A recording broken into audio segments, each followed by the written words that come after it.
Bonjour mes chers élèves et bienvenue sur ma chaîne. On se retrouve aujourd'hui pour la correction d'un autre examen régional. Il s'agit de la région de Marrakech-Safi 2019. Passons à la lecture du texte. Il y avait près de la porte et le long des murs quelques personnes debout, outre le prêtre et les gendarmes. Et il y avait aussi 3 hommes. Le premier, le plus grand, le plus vieux, était gras et avait la face rouge. Il portait une redingote et un chapeau à 3 cornes déformées. C'était lui, c'était le bourreau, le valet de la guillotine. Les 2 autres étaient ses valets à lui, à peine assis. Les 2 autres se sont approchés de moi par derrière, comme des chats. Puis, tout à coup, j'ai senti un froid d'acier dans mes cheveux, et les ciseaux ont grincé à mes oreilles. Mes cheveux, coupés au hasard, tombaient par mèches sur mes épaules, et l'homme au chapeau à 3 cornes les époussetait doucement avec sa grosse main. Autour, on parlait à voix basse. Il y avait un grand bruit au dehors, comme un frémissement qui ondulait dans l'air. J'ai cru d'abord que c'était la rivière, mais à des rires qui éclataient, j'ai reconnu que c'était la foule. Un jeune homme près de la fenêtre qui écrivait avec un crayon sur un portefeuille a demandé à un des guichetiers comment s'appelait ce qu'on faisait là. La toilette des condamnés, a répondu l'autre. J'ai compris que cela serait demain dans le journal. Tout à coup, l'un des valets m'a enlevé ma veste et l'autre a pris mes 2 mains qui pendaient, les a ramenées derrière mon dos et j'ai senti les nœuds d'une corde se rouler lentement autour de mes poignets rapprochés. En même temps, l'autre détachait ma cravate, ma chemise de batiste, seul lambeau qui me resta du mois d'autrefois. L'a fait en quelque sorte hésiter un moment, puis il s'est mis à en couper le col. À cette précaution horrible, au saisissement de l'acier qui touchait mon cou, mes coudes ont tressailli et j'ai laissé échapper un rugissement étouffé. La main de l'exécuteur a tremblé. « Monsieur, m'a-t-il dit, pardon, est-ce que je vous ai fait mal ?» Bon, passons maintenant à la lecture des questions. Les 2 premières questions portent sur la contextualisation du texte. Première question, le titre de l'œuvre, d'où est extrait ce texte. Donc, le texte est extrait du roman Le dernier jour d'un condamné. Et ce chapitre parle de la toilette des condamnés. Ça veut dire lorsqu'on préparait le condamné au jour de l'exécution.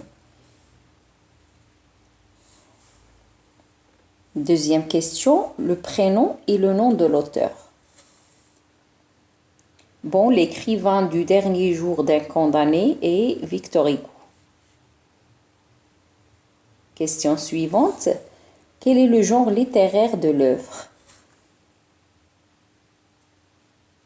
Alors, pour le dernier jour d'un condamné, c'est un roman à thèse. La date de publication. Là, il y a 2 dates. Il y a la date de parution et la date de publication. La date de parution, c'est 1829 et la date de publication, 1832. Donc, ici, la date de publication, c'est 1832. De quel chapitre de l'œuvre, parmi les suivants, est extrait ce texte? Donc, on a dit que le texte parle de la toilette du condamné. Ça veut dire il parle du moment où le bourreau et les valets étaient en train de préparer le condamné pour être exécuté par la suite. Donc, à quel chapitre appartient ou bien dans quel chapitre on trouve cet extrait? Est-ce que c'est dans le chapitre Bicêtre, de la conciergerie, d'une chambre de l'hôtel de la ville, ou bien mon histoire? Alors, je vous laisse un temps pour réfléchir et chercher la bonne réponse. Donc, ce chapitre est extrait du chapitre d'une chambre de l'hôtel de ville. Question suivante. Complétez ce tableau après l'avoir recopié. Dans le tableau suivant, on vous présente un personnage ou bien des personnages et une action accomplie. Bien sûr, vous allez compléter le tableau à partir du texte. Dans le texte, on trouve des personnages comme par exemple le bourreau, les valets, et on trouve les actions accomplies par ces personnages. Ça veut dire qu'est-ce qu'ils ont fait. Alors, pour répondre à ces questions ou bien pour compléter ce tableau, vous n'avez qu'à relire le contenu du texte.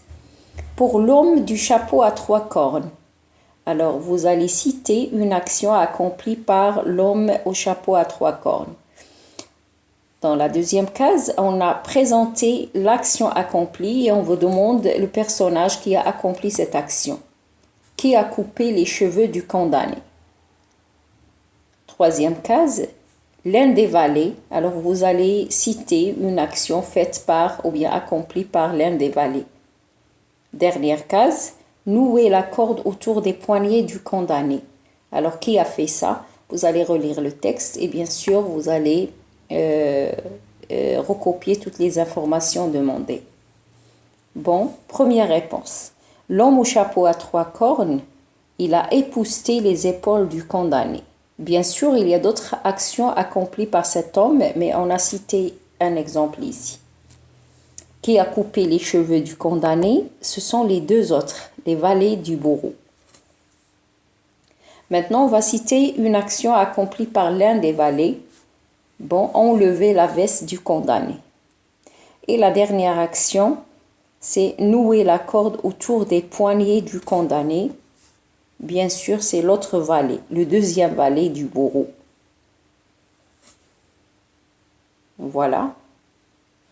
On passe à la question suivante. Que remplace chacun des deux pronoms soulignés dans le texte? Le premier pronom qu'on a souligné, c'est J'. Bien sûr, c'est le condamné à mort, puisque c'est le narrateur. C'est lui qui raconte l'histoire. Donc, quand il s'agit de ce pronom, première personne du singulier, il s'agit bel et bien du condamné à mort. C'est le personnage principal, c'est le narrateur. Deuxième pronom, cela. Il y a le passage où il y a cela. Bon, cela indique la toilette du condamné. Il remplace la toilette du condamné. Cinquième question. Dégagez du texte 3 expressions présentant le bourreau comme un monstre. Alors, dans le texte, ou bien dans cet extrait, on a présenté le bourreau au début en le décrivant. On a donné une petite description du bourreau, ou bien un petit portrait du bourreau. Et on l'a montré comme un monstre. Alors, quels sont ces mots, ou bien ces expressions utilisées dans le texte qui ont montré, ou bien qui ont présenté le bourreau comme un monstre? Donc, on va citer quelques-unes. La face rouge, avec sa grosse main, chapeau à 3 cornes déformées, le plus grand, le plus vieux. Voilà.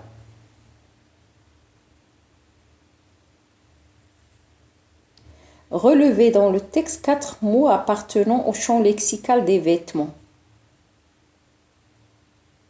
On demande souvent ce genre de questions, ça veut dire le champ lexical, par exemple, de la peur, de la solitude, le champ lexical des vêtements, de la nature.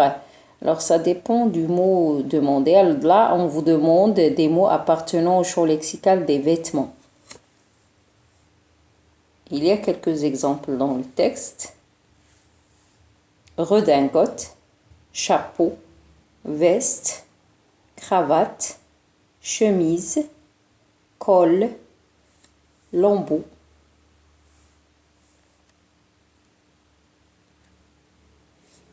Question numéro 7.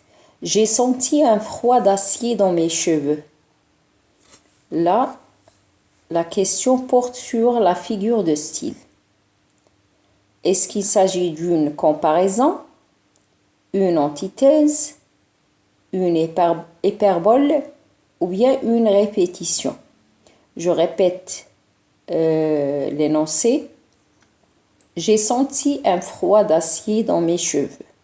On va voir s'il s'agit d'une comparaison. Non, puisqu'il n'y a pas le comparé et le comparant, et encore plus, il n'y a pas un outil de comparaison. Donc, ce n'est pas une comparaison.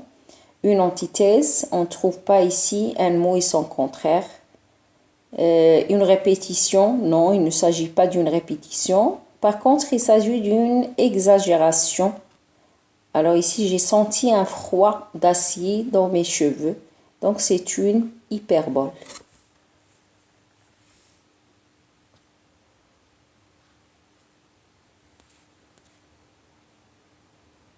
Question 8.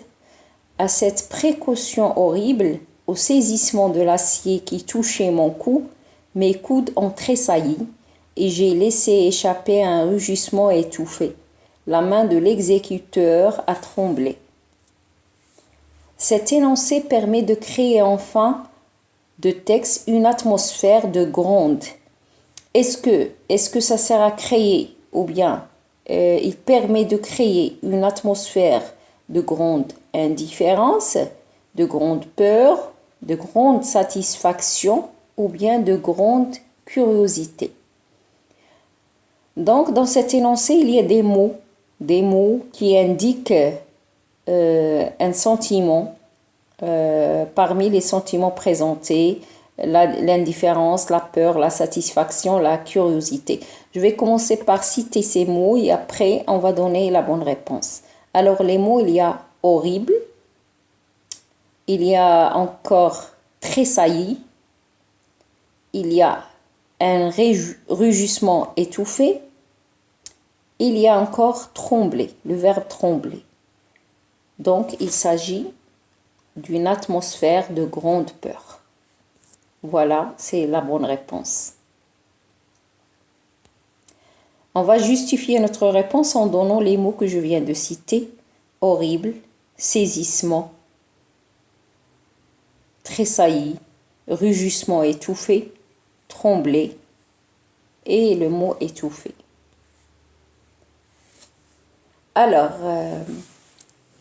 les deux questions, comme d'habitude, les deux questions 9 et 10 portent souvent sur la réflexion. Alors là, on vous demande de vous donner votre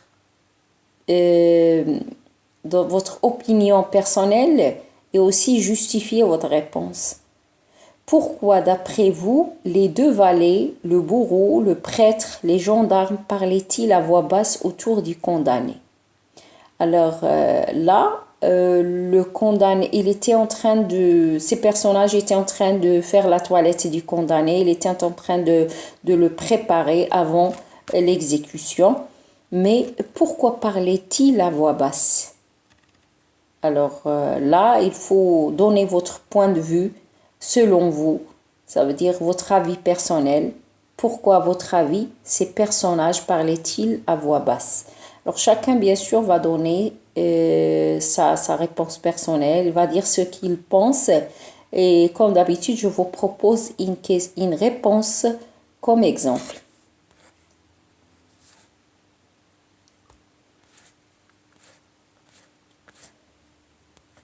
La réponse,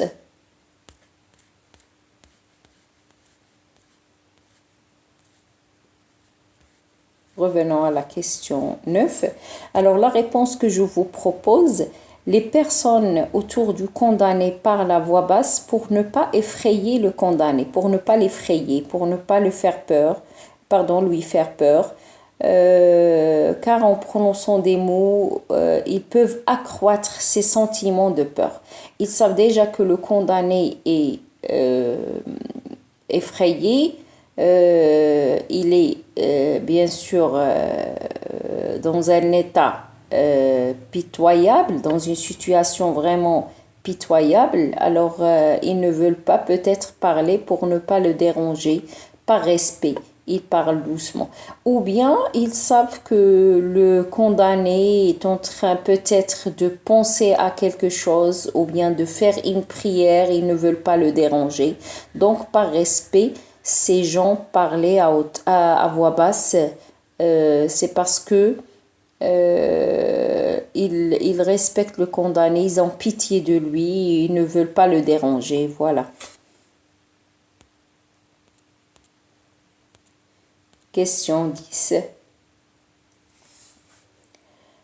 Pensant avoir fait du mal au condamné, le bourreau lui demande pardon à la fin du texte. Cette réaction du bourreau vous paraît-elle compréhensible? Alors quand on parle ou bien quand on évoque le mot bourreau, alors bourreau c'est celui qui exécute les condamnés à mort. Alors l'idée qu'on a sur ce personnage, c'est qu'il est un personnage cruel, un personnage sans pitié, un personnage euh, très très sévère, très cruel, un personnage qui fait du mal, qui est peut-être sans cœur. Mais ici, il a demandé à la fin du texte, il a demandé pardon au condamné. Est-ce que cette réaction, ou bien ce comportement vous apparaît compréhensible? Alors, l'exemple que je vous propose comme réponse, la réaction du bourreau est compréhensible car le fait d'être condamné à mort ne veut pas dire être maltraité. Le bourreau n'a aucune raison d'être méchant avec lui. Il fait preuve d'humanité et de gentillesse en lui demandant pardon. Voilà, c'était une réponse que je vous propose. Vous pouvez, bien sûr, c'est une réponse entre autres. Bien sûr, vous pouvez proposer d'autres réponses. Bon, c'était la fin de cette correction. Je vous dis bon courage et à la prochaine vidéo.